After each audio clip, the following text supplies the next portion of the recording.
Okay, I'll just show you how to use the Sat Nav in this 2020 Porsche Macan.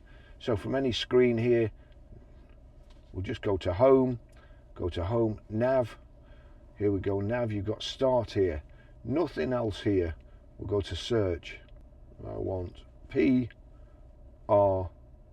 change there to numbers, 5, 4, go back to ABC, E, A, PR5, 4EA, click on there, start route guidance.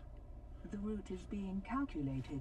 After 200 yards, leave the roundabout at the third exit and continue to follow the A675. Basically, we're sat on the forecourt, but it's telling me to go down to the roundabout, come back, and we're here. So I'll just stop that.